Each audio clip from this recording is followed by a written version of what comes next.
Bwana Yesu asifiwe. Bwana Yesu asifiwe tena siku ya leo. Yesu ni Bwana. Ametulinda tuko wazima. Tunamshukuru Mungu kwa siku ya leo. Naamini amekulinda pia na wewe uko salama.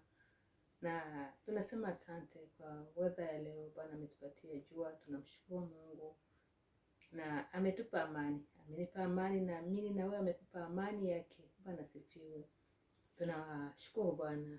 Leo ni siku ya 3 ya juma, mwezi wa pili, na tariki yake ni tariki ya 18 ya mwezi wa pili 2026. Tunamshukuru Mungu kwa kutufikisha siku ya leo tuko wazima.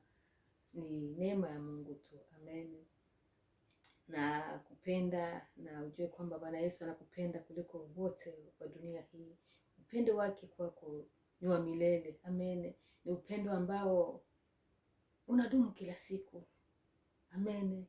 Na siku ya leo tutasoma neno la Mungu. Tutaongea katika kitabu cha Mwanzo sura yake ya tutasoma Mwanzo sura yake ya 39 na mstari wake wa 11 na 12. Tutasoma kwa jina la Bwana Yesu. Neno la Mungu linasema hivi: siku moja Yusufu akaingia ndani ya nyumba kufanya kazi yake, wala hapakuwa mfanyakazi yeyote ndani ya nyumba. Mke wa Potifa akashika vazi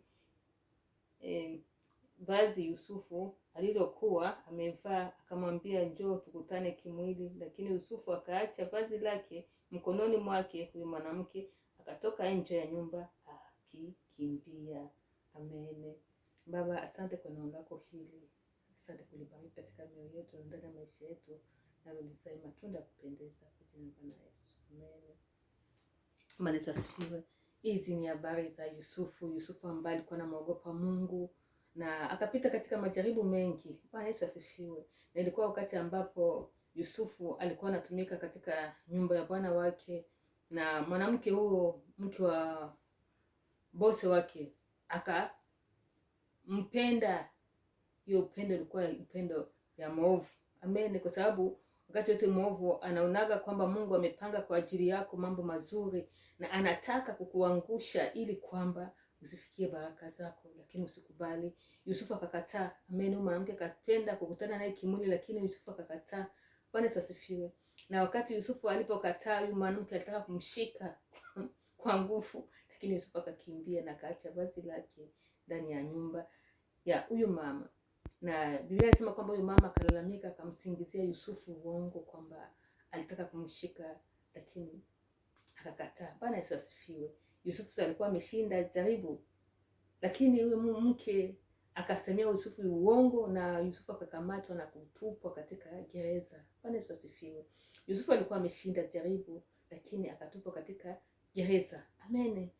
Hiyo inaonyesha kwamba watu wengine wanasema kwamba ni unfair, au wanasema kwamba Yusufu labda ni kweli amefanya dhambi ndio maana ametupwa gerezani, acha afunzwe. Lakini Mungu ana njia zake. Bwana asifiwe. Yusufu pengine angekuwa kama angeweza mawazo ya binadamu, angesema kwamba Mungu ameniacha, nimeshinda na nimempendeza Mungu, lakini Mungu ameniacha. Hapana. Mungu ana njia zake. Amen. Mungu anafanyaka njia zake. Wakati anapotaka kukuinua na kupeleka juu, anapitiaga njia zenyewe wewe hauelewe. Amen. Ndio maana unabidi kusimama tu katika Bwana, wala usiogope, wala usianze kunungunika. Bwana asifiwe. Gerezani Yusufu akazidi kumcha Mungu na kumpendeza Mungu. Amen. Lakini ilikuwa njia ambayo Mungu ameruhusu ili kwamba Yusufu akuwe prepared mule gereza ili aende kuwa katika ufalme. Bwana Yesu asifiwe. Na pengine unaweza kuwa katika mambo mengi, unashinda jaribu hili, lakini unaingia katika jaribu lingine zaidi, unashinda hili, unakutana kwamba mbona Mungu, unajiuliza kwamba Mungu ameniacha ama nini? Hapana, Mungu yuko anakuprepare. Bwana Yesu asifiwe. Utakutana hata wakina wengi watumishi wa Mungu, hata wakina Mordekai anashinda jaribu, anakataa kufanya nini? Anakataa kuabudu mwanadamu, anamwabudu Mungu peke yake. Amen. Anakataa kufanya dhambi, lakini kuliko ainuliwa anafanya nini? Anapangiwa kuuawa, atundikwe na Hamani. lakini Mordekai akaendelea kumcha Mungu. Bwana asifiwe. Hiyo ilikuwa njia ambayo Mungu ameweka ili kwamba amuinue Mordekai. Mordekai akisema, Mungu, mbona nimekuabudu, nimekataa kuabudu sanamu, nimekataa kuabudu mwanadamu, lakini napangiwa sasa kuuawa na watu wangu. Lakini Mordekai alikuwa anaendelea kumcha Mungu. Hiyo ilikuwa njia ambayo Mungu ameruhusu ili kwamba Mordekai apate kujulikana na apate kuinuliwa. Bwana Yesu asifiwe. Mara nyingi unakutana kwamba akili za Mungu ziko juu ya akili zetu. Amen. Yusufu wakati aliposhinda jaribu akatupa gereza au akaendelea kumcha Mungu, lakini ukiangalia mwisho wa Yusufu wakati alitoka hapo gerezani aliingiwa directly katika ufalme wa Misri, kuongoza Misri. Bwana asifiwe. Mordekai wakati ambapo alipangiwa kuuawa na Mungu akaonesha Hamani sasa akamtia hadharani kwamba ni mtu mbaya. Amen. Na hiyo nafasi ya Hamani alikuwa mkubwa, alikuwa nafikiri prime minister wa huko Babylon. Hiyo nafasi Mungu akampatia Mordekai. Bwana asifiwe. Kwa sababu Mungu anakuwa na njia zake za kufanya kazi. Hapana kusema kwamba Mungu, mbona nimeshinda hii lakini sasa niko katika shida. Jua kwamba Mungu anakupeleka katika baraka zako. Amen. Endelea kumwamini Mungu tu, endelea kushinda. Amen. Na utaona jinsi gani Mungu atakavyokuinua. Bwana Yesu asifiwe. Ni wengi sana hata wakina Daudi anashinda, anamuua Goliathi, anatia maisha yake mu danger.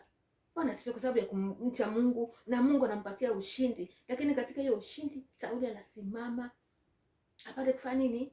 Kukimbizana na Daudi. Daudi akakuwa mtu wa kukimbia porini kwa sababu Sauli anawinda kumuua. Ameshinda jaribu amuua Goliathi, hiyo jaribu ya Waisraeli, lakini akakimbizwa ili kwamba auawe. Lakini ukiangalia Daudi mwisho wake huo katika pori alimokimbizwa, huko ndipo alipata army yake. Watu wakakuja akawafome, wakakuwa majeshi kubwa. Na wakati Daudi Mungu alimfungulia kuingia ufalme, alikuwa tayari amekuwa na jeshi na army kubwa. Bwana Yesu asifiwe. Mungu ni baba yako, tena ni Mungu mwaminifu. Amen. Ni Mungu ambaye hawezi kusema uongo. Akasema kwamba ukishinda utabarikiwa. Amen. Jipe moyo na uendelee kusimama imara katika kila hali ya maisha unayopitia ndani. Ujue kwamba Mungu ni mwaminifu. Wakina wa Ayubu, amen, wameshinda na wakainuliwa.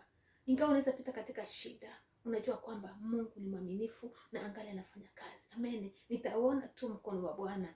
Bwana Yesu asifiwe. Ayubu akasema, unajua kwamba mteteaji wangu yu hai na atasimama juu ya nchi. Bwana Yesu asifiwe. Wewe Mkristo unapaswa kujua, mwana wa Mungu, ujue kwamba pamoja na hizo jaribu zote nitasimama tu na Mungu ataniinua. Amen. Na wakati Mungu utakaposhinda hizo zote zinazokuzunguka, hili na hili na hili na hili, endelea kusimama imara tu. Wakati Mungu atakapokuinua, watu watashangaa. Amen. Hata wale ambao walikuwa wanakusemea mabaya, wanakuchekea, wanasema labda umeanguka ama umemwacha Mungu, watainuka watasema Mungu amekubariki. Kwa kweli wewe ni mwana wa Mungu. Amen. Jipe moyo tu, wala usivunjike moyo. Amen. Hiyo za jaribu zote Mungu anajua ni kwa nini, na wakati wake utainuliwa na atainua kichwa chako. Amen. Tena atakuinua zaidi jinsi ulivyokuwa unafikiria. Jipe moyo na uendelee. Naamini kwamba neno hili linakubariki, na siku nyingine utakapoonana Mungu atatujalia. Utukufu mrudilie Mungu. Amen.